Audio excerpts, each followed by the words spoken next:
Hello everybody and welcome to Charlotte Motor Speedway, where we're racing on track in the MX-5 on the Roval layout. It's lights out and away we go, and we get a really good start on the two leaders, I say Scott and Benjamin Kurth, as we head towards turn 1 of the infield section of this marvellous oval layout circuit. And Benjamin Kurth's dropped it in front of us. I've had to take emergency avoiding action to avoid a heavy collision right at the start of the race. Absolutely disastrous start for him, and I'm going round, I've dropped it on the inside of turn 4. Another disastrous start for me right there. That is not what I wanted. I'm thinking about rejoining. I can see a car really close in my mirrors behind me. I cut the corner in order to stay out of his way, because that is the safest way for me to behave at the moment. Anyway, we're coming through to the second half of this infield section. I really like this circuit, it's a lot of fun, and I feel like I've got a bit of pace on David Nagel ahead of me. Let's see if we can keep up with him, let's see if we can catch up with him at all. And he's going to drop, no, he's in the wall, he's in the wall, he nearly hits us as he bounces off the wall and comes back onto the circuit.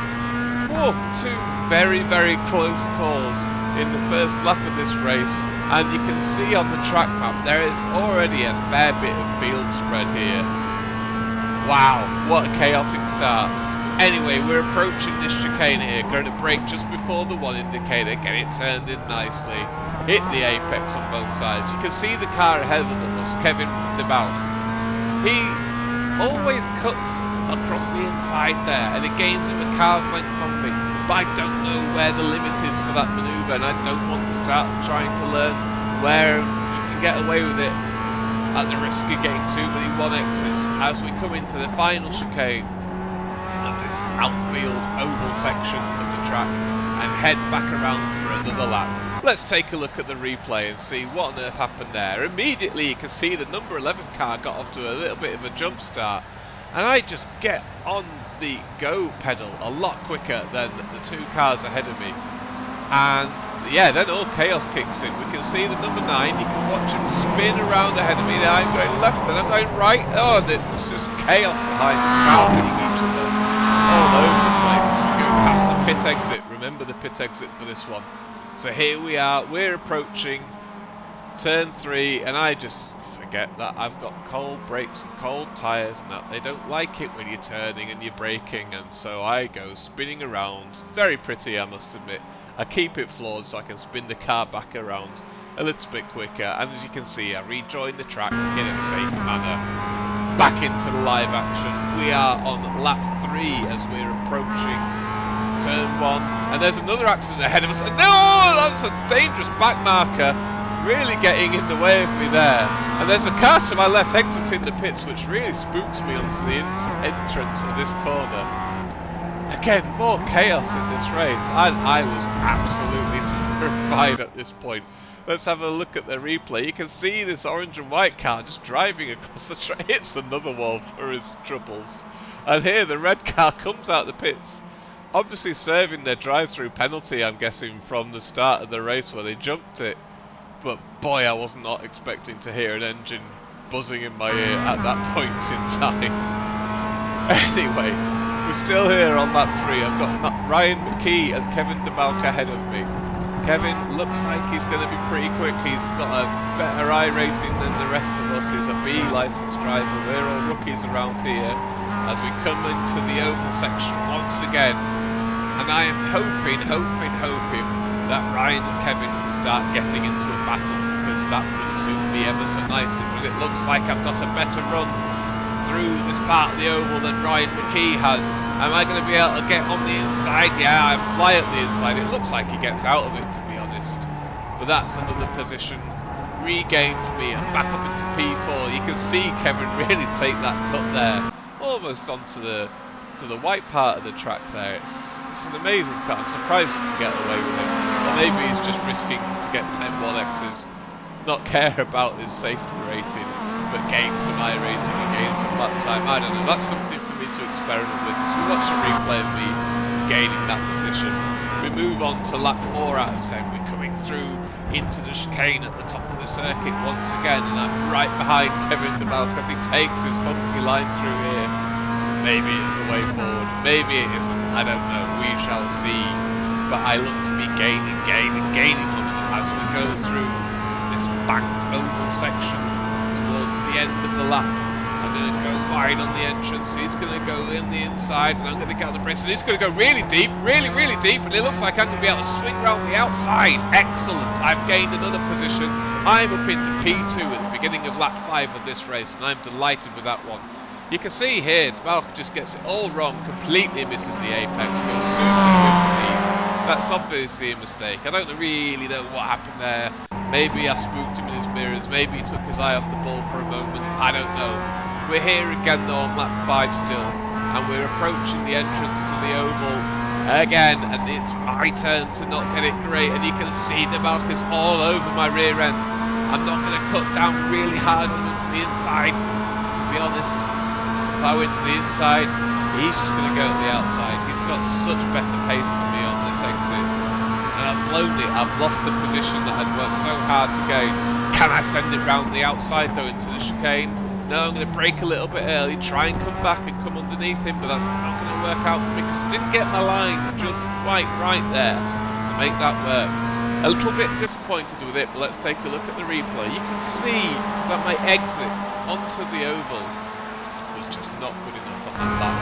And if you make a mistake on there, you're going to lose so much time on this long banked oval. There's nothing to do but keep the gas pedal down and hit the gears right. But if you've got it wrong, you've got it wrong, and you've just got to accept that you've made a mistake and move on. You can see here, I get the first part of the chicane, but then I miss the apex on the second part and lose any chance of trying to make a comeback. Anyway, we're back up here into lap 7. Going into turn 1, it looks like I've got a really good run under Valk here. Going to go up on the inside of him and try and take around the outside into the tricky turn 4. It's a very difficult corner. It's a difficult section of track, this one. I've been struggling with it a little bit, but I've been really enjoying it. We're side by side. I make a little bit of a mistake, and I think that's going to give him enough to just keep hold of the position. Let's take a look at the replay of this one then. You can see that I get much tighter to the apex on the inside of turn 1. And I'm able to get up to the outside effectively of turn 4. Let's see what happens here. Can I get around him? Looks like I'm side by side, but then I just make a little mistake. You see a little wobble there, and that's cost me all the time that I needed to lose in order to let Kevin keep the position.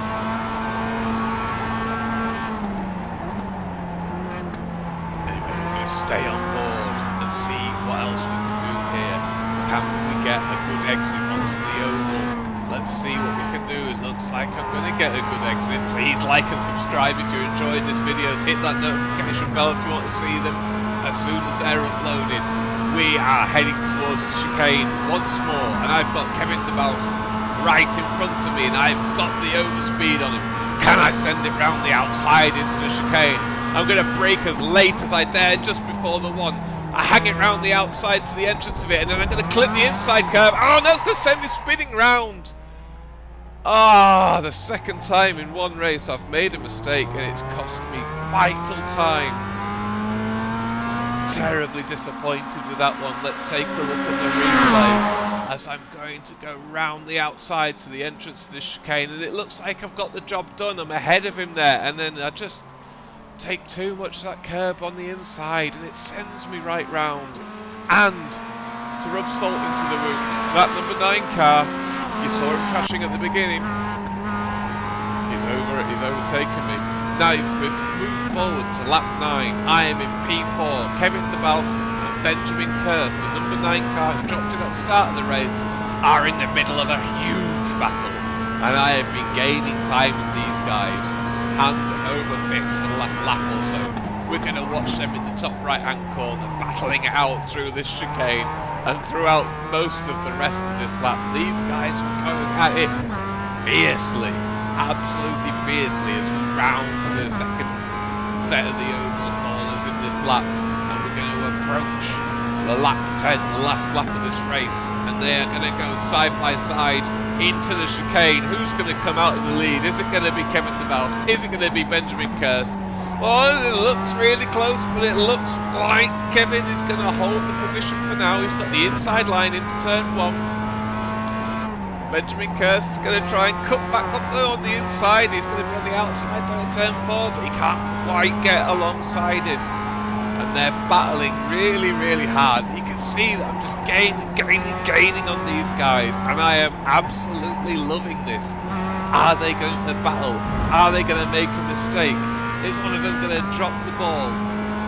Am I going to be able to get another position before this race is over? Remember, I started in P3, we're here in P4, and they are going side by side through corner after corner here, and I am just catching them as we come on to the first part of the oval for the last time in this race, and they are side by side coming round the oval.